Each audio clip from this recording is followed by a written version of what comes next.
Hello everyone, this is Shine Rincon, aka Saitsu, and we're back with another video on my channel. No Negate update today, no article, because I had a couple of ideas floating around that I didn't really feel comfortable about writing, and I didn't want a half-ass article out there, so I'm going to leave it alone today. Just going to have a nice video day concerning the news that we just got, based on the next block of Dragon Ball Super TCG. So, we're getting pretty close to set 5 releasing, and when I say close, I mean it's going to be November, but a lot of product in between then, and people are getting a little bit antsy, so it's good to have this kind of news come out. So, next set, Miraculous Revival, set 5. Thank you for your continued support of the Dragon Ball Super card game. Set 5 releases in November, making the start of a new block. It also has different release timing for starter decks and booster packs. 2 types of starter decks will be available on November 2nd, while booster packs and a special pack set will be released on November 9th, and a gift box will be released on November 23rd. Now, this is a little bit differently than how they handled sets in the past. Before, starter decks used to be released at the same exact time as the booster set. This, I think, is a better change because it gives a lot more play to the starter decks. Otherwise, there usually isn't too much of a reason to play them. Unless you're a newer player, obviously. You know, sometimes you get decent reprints, but otherwise, the starter deck exclusives aren't too above the scale outside of like Chain Attack, Trunks, and Vegeta Prince of Speed. So this gives them a little bit more play among the community. And then special pack sets go, and then the gift box set will be released 2 weeks after the booster releases, which is not too far off of how it used to be done. And they're going to support starter-only tournaments and release tournaments, which is great. I want to see more starter-only tournaments. It's something I hope to be able to run at my shop coming November. I'm going to see if I can get that going. They're usually a great way to get people into the game. You know, puts everybody on an even footing and really gets people to open up and enjoy the game. Especially since now, if you have a starter deck tournament before the booster comes out, you get the starter deck tournament. People like it. They can gear up for the next week to actually buy, the real product in a week's time.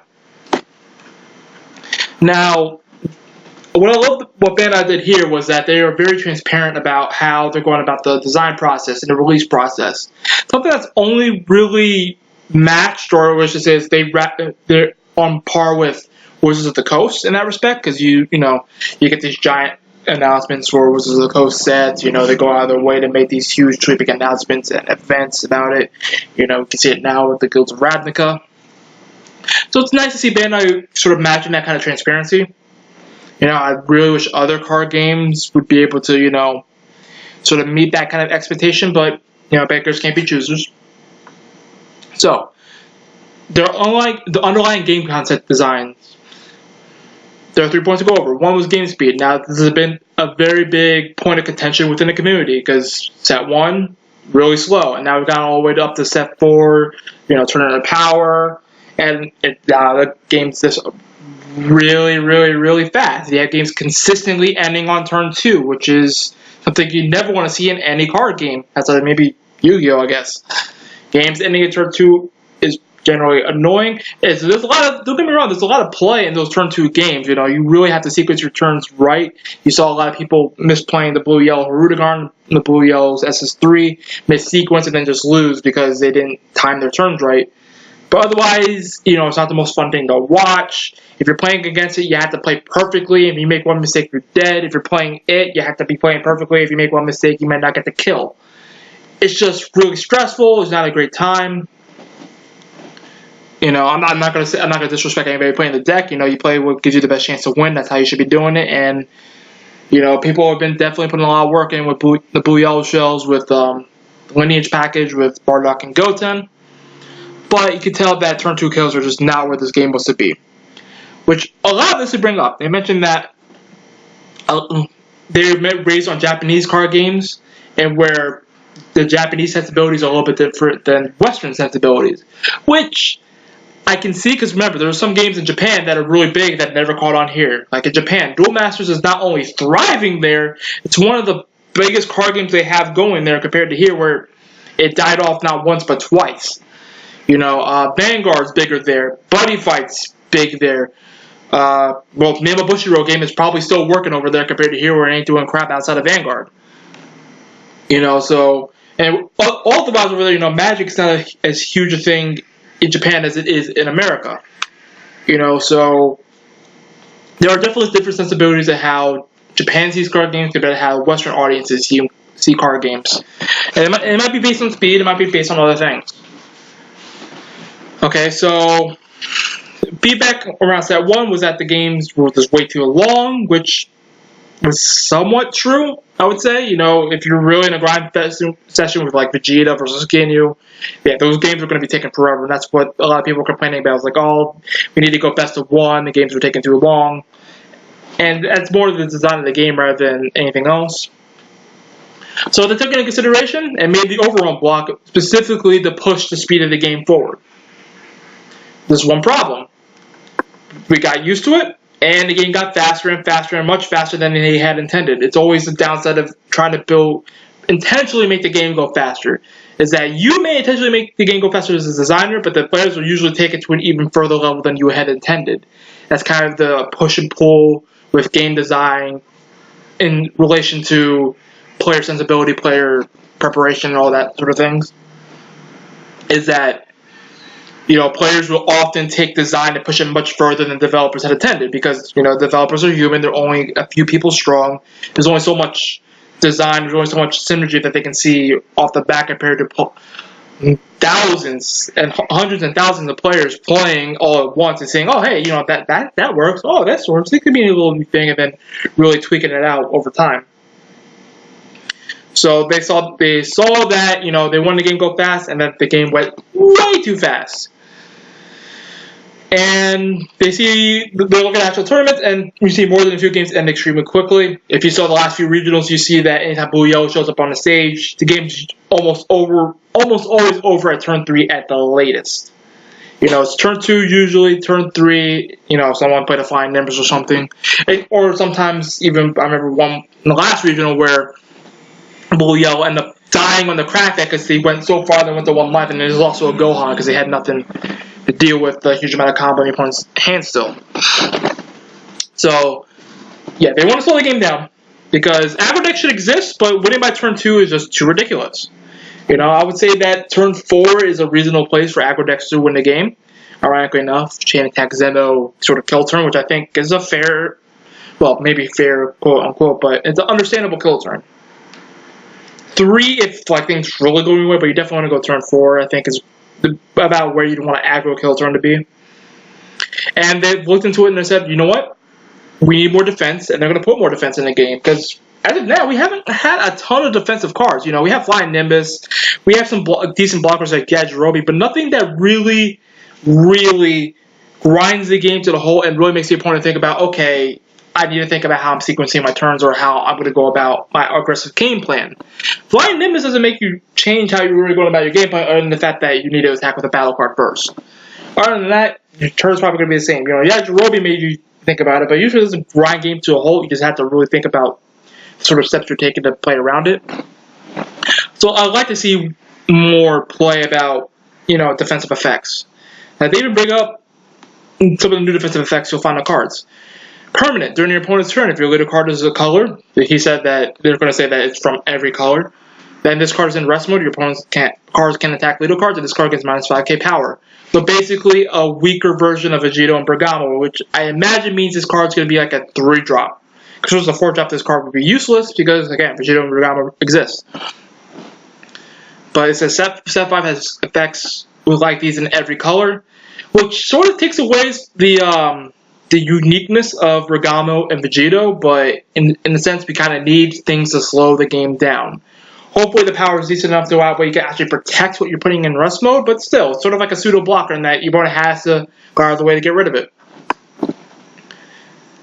It's one of the goals of set 5 is return the game speed to a more appropriate level without placing any restriction on existing cards, aka you want to slow the game down without having to hit anything. You know, they already hit Flute. They probably didn't like the fact that they had to hit Flute, so they're going to try their best to tone it down. We'll see how it goes. I usually am a fan of cards sort of like policing themselves as long as they're not outright silver bullets, and this is not a silver bullet card. This is sort of a card that kind of needed to exist to begin with, which is why we got Vegito and why we got Bergamo. So we'll see how it goes. Deck archetypes. The environment of the Series 4 saw aggro decks dominating, something we expect the fast kill turn was responsible for. No kidding. Now, would you think the lane and kill turn will allow more deck archetypes to compete? this is true. You know, if the kill turn delays to turn 4, turn 5, you're going to see a lot more mid-range decks come out in the woodwork and be able to, plant those apes, plant that Bergamo, plant that Vegito, and say, okay, come at me, see what you got. We were building these kinds of deck archetypes, but it's going to start from the ground up, which is interesting. Usually, designers will just try to place stuff over the top of what they already have and sort of try to tweak it, and that usually leads to problems where ideals clash or something just becomes too powerful. So instead, they're like, okay, instead of trying to add on to what mid-range already is, we're going to rethink it from the ground up and make it work like that, which I like. So we get new archetypes and we balance old archetypes. So I'd really love to see what they're going to do.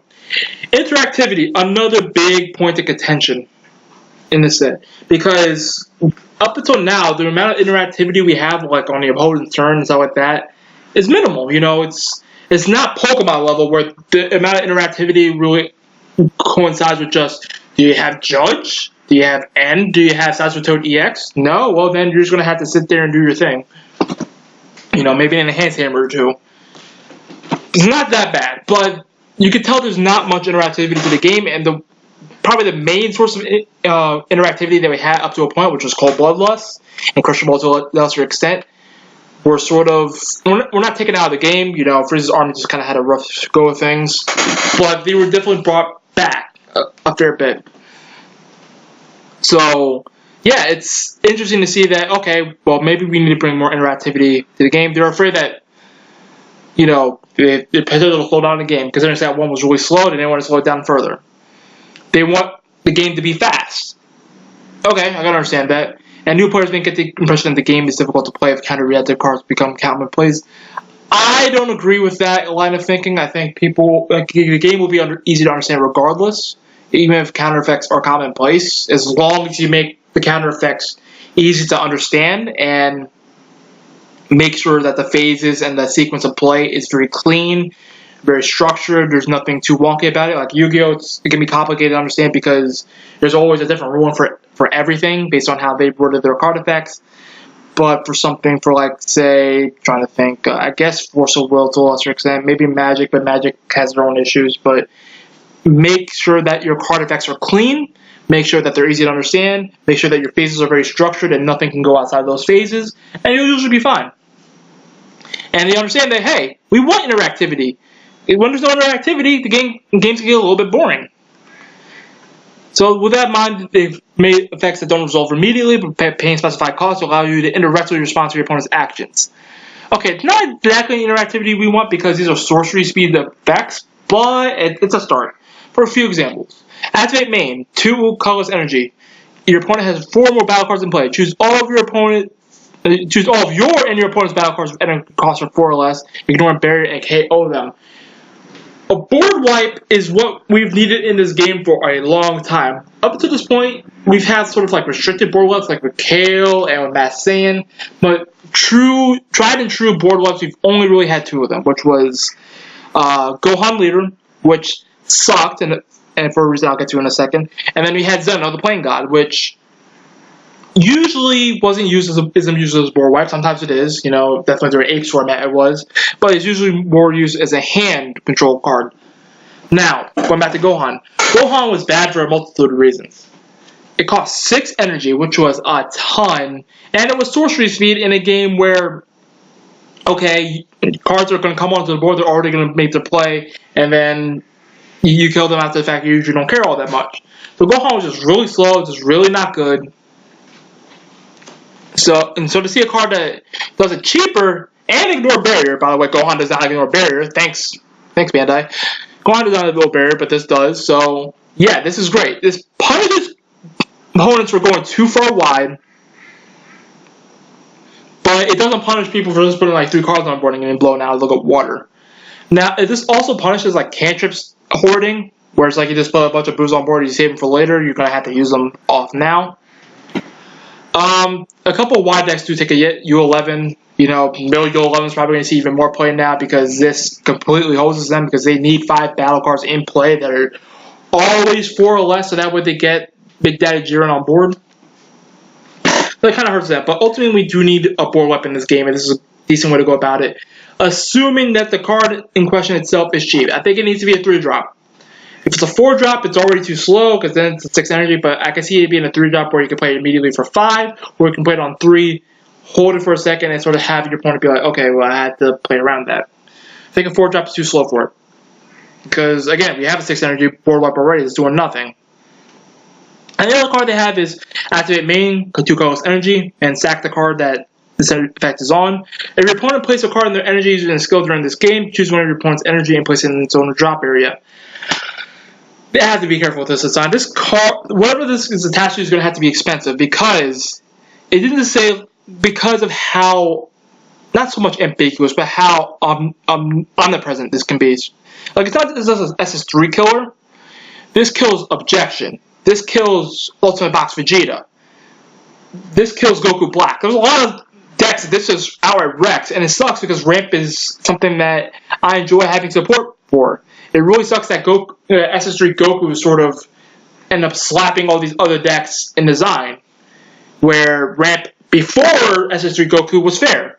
You know, you had to either take a turn out, you had to use something like Goku Black, which was temporary. So yeah, this, I hope they really manage that effect, because if it's too cheap, it's going to be a problem. These aren't interactive cards per se, but attaching cards to the activation of these effects, players will be forced to take risks instead of simply resolving the effects without interference. That's good. Our intent is to maintain the elements that we mentioned earlier while still printing cards to meet our players' needs going forward, which I like. Players ask for something, and they at least try their best in their own way to meet them. And they're to go longer than we expected, still with the explanations out of the way. They want to expand tactical options with the new Wish skill and leader cards, we'll get that to in a second, and adding deck types that tie each color's unique qualities to character flavor.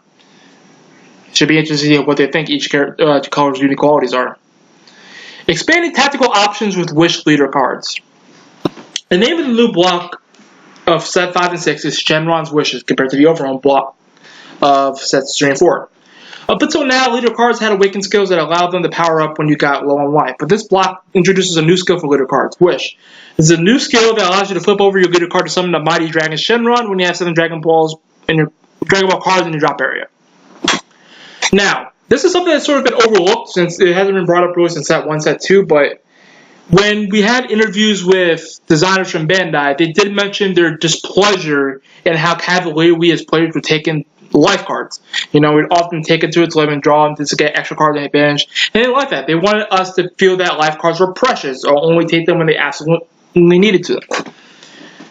Of course, they seem to go back on that by printing more and more cards that sort of drain life to do more effects. But they still seem to be very, very displeased about it. So this is a way good way to go about it because, yeah, of course we're going to treat our life as cavalier because Awakening is generally one of the most powerful things you can do in this game, either by drawing more cards or to untap energy to make more plays, which of course leads to drawing more cards and usually have very powerful effects on the backside. Especially since, as it is now, they've made so many generic frontside abilities that in order for a lot of decks to unlock, they need to awaken. So to completely flip the script and say, hey, you know what? We're going to go away from Awaken for a while. I like it.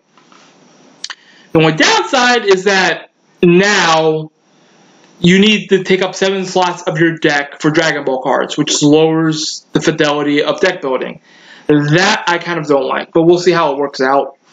But, you know, that could definitely be a turnoff for a lot of people, understandably so. By summoning Shenron, you get to choose from a suite of powerful effects to activate once per turn. One of them is incredibly strong, but think carefully. Using it called Shenron to Vanish, aka your leader will actually flip back over. Unlike previous leader cards, these Shenron cards don't flip over when you're low on life, allowing you to enjoy an entirely new range of tactics and battle possibilities, aka actually staying high on life for once, which is nice. We actually get to see the first leader, which is going to be in the starter deck for black. The Dragon Ball leader, yes, Dragon Balls have a leader. Again, Farmer with Shotgun, I feel it. He's coming soon. Also, man, these new like card design for the leaders, it's slick. I really love, you know, this little, you know, like boundary that they have. I think it really contrasts well with the gold. You know, I just really like how the cards look. I think you definitely feel like it's a different block. Now look at the card. This card can't attack, which is the first for a leader card ever where a leader can't attack. Activate. Switch this card to rest mode. Choose up to 2 Dragon Ball cards from your deck or life and add them to your hand. Then shuffle any areas to look through. Now this is absolutely huge, and we'll find that this is not going to be like you know, a wholly unique ability. So the ability to look through life is something we have not gotten ever up until this point. The ability to look through life, see what you're missing, see what you need to add is huge. You should know that, okay, I have that in life, I know I can get it, and I know where it is. But you do need to shuffle your areas, you do need to shuffle your life, so you can't just be like, okay, I know what it is, I can know what to pick up later. But you know what's in there for later, which is fantastic. It helps to play with the whole, you can't actually look through your deck to see what you still have in it philosophy from tutor abilities as we have now. Which I really like about these abilities. So to be able to look through life is definitely new. And then when you have 7 more Dragon Ball cards, well, 7 Dragon Ball cards, definitely not more, in your drop area, choose up to 1 Desire card in your drop area, add to your hand, and flip this card over.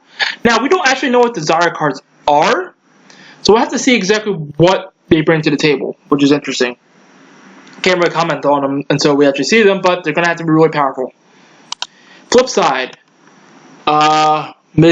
Miraculous. Okay, I actually can't. Yeah, I'm going to call it Miraculous Shinron because I can't actually read the second word because of how the foiling works. This card also can't attack. Activate main. Once per turn, choose one of these. Either draw a card. Okay.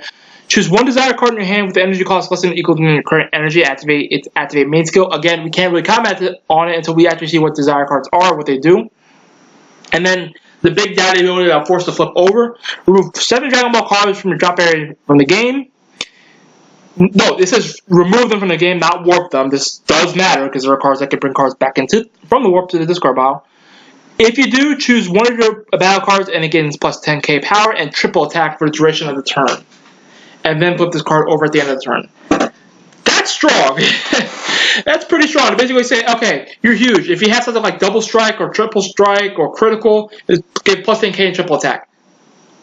That is definitely worthy of essentially flipping this card over because that's the final kill. Obviously, this carries a risk. If you're forced to go back, there's no flipping back over to Shenron because all your Dragon Balls will be gone. Definitely a lot of risk to that, though you don't outright lose the game, but the game just becomes a hell of a lot harder. I just like how it's designed. I hope Shenron's good. He looks freaking awesome. I definitely don't want him for my collection regardless.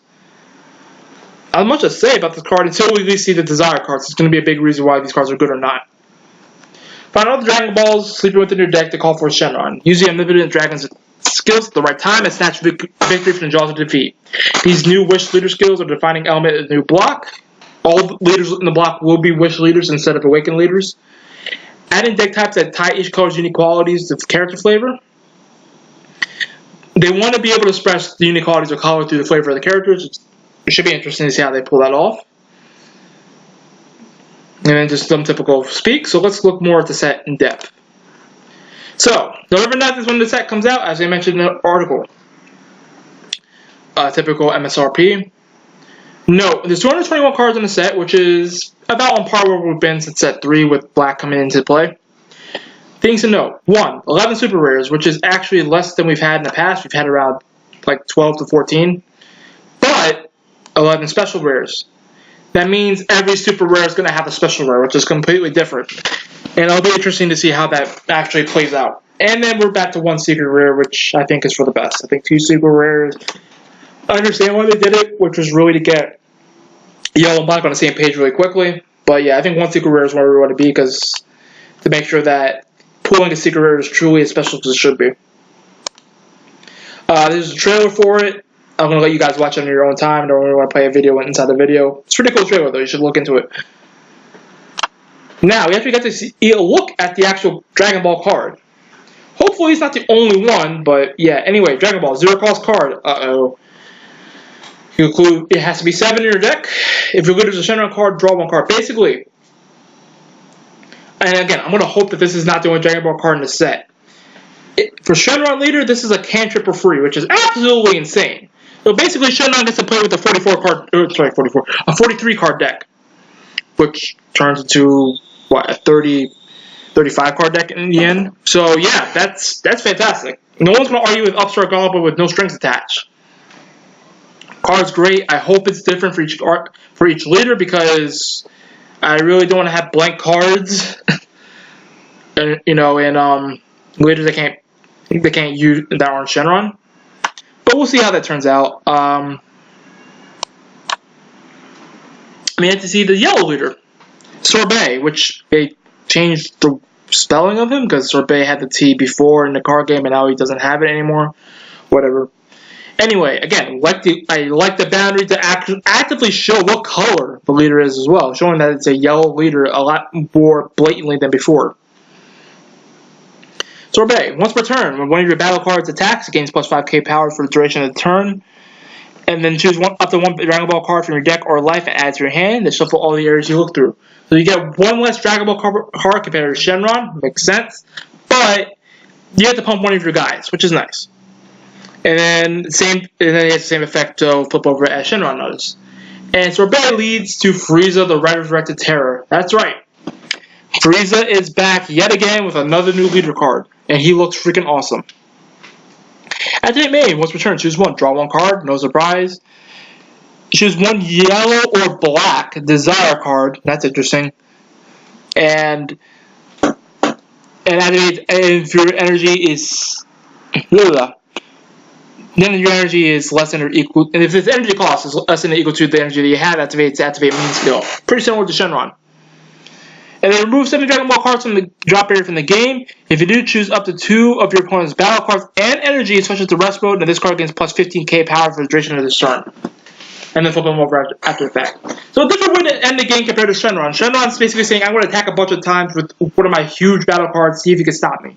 Frieza's saying, if you have 2 or less energy that's untapped, I'm going to make sure that your blockers are tapped down, I'm going to make sure your energy's tapped down. Do what you got with what you got in the hand, because you ain't getting much more. I like it. Also, oh, my bad. I was complaining about the Dragon Ball cards before, but these are also Shenron cards, so you don't have to worry about that. These are cantrips for everything. That's good. So now Sorbet Frieza has a leg up on a lot of competition as it plays a 43 card deck. Okay. But it can't be used outside of the Wish archetype, which I guess is nice. Also, the big deal that people will probably notice right away, Frieza has Frieza's armies back, and so does Sorbet. Yeah, Frieza's army's back. Cold Bloodlust is back. Maybe. We'll see. But don't overlook it. Cold Bloodlust always sort of sneaks in there. I don't know how omnipresent the Flux would be as a card type. Anyway, Frieza looks good. Again, though, we're going to come down to how good Desire cards are to see if we'll play over anything else, but I really like it. The universe's greatest villains will soon be revived. The Set 5 Miraculous Revival. If you haven't noticed, this is based on a bunch of villains being revived, I guess. Sure. Now we get to see the updates coming soon. And notice here, September 7th. That means next week is going to be a double preview article. We're going to have the blue Miraculous Revival cards, and we're going to have the super rares for World Tournament. And then we're going to have an off week. Oh, we're also getting the black cards too. So blue and black. Makes sense because the star decks are also blue and black. But we're also going to have an off week on September 14th just for the Secret Rare World Tournament. The card list is obviously not here. And then we get to see these to be continued. This, if you haven't noticed, is obviously Gogeta. Because Janemba's right here. This, I'm actually not too sure who it is. Maybe I'll be surprised. But yeah, this is definitely Janemba, this is definitely Gogeta. Fusion Reborn is definitely coming to the card game. But yeah, I think this is exciting and news. I know people are complaining about it. I still don't know how I feel about the fact that all these Wish leaders are going to have to immediately slot 7 Dragon Balls into all their decks to work properly. That kind of irks me, especially since they're all just cantrips. So you're essentially turning every single one of these Wish leader decks into 43 card decks. But I'm open to it. I'm open to see the different skills that this brings out of the deck, and I am greatly anticipating next week. I think that's everything I can really cover today. I hope you guys enjoyed this video. I hope you like and subscribe to this video to leave more if you want to like it more. Please leave any suggestions or criticisms in the comments. I could really use it. That is all for now. Thank you. I am out.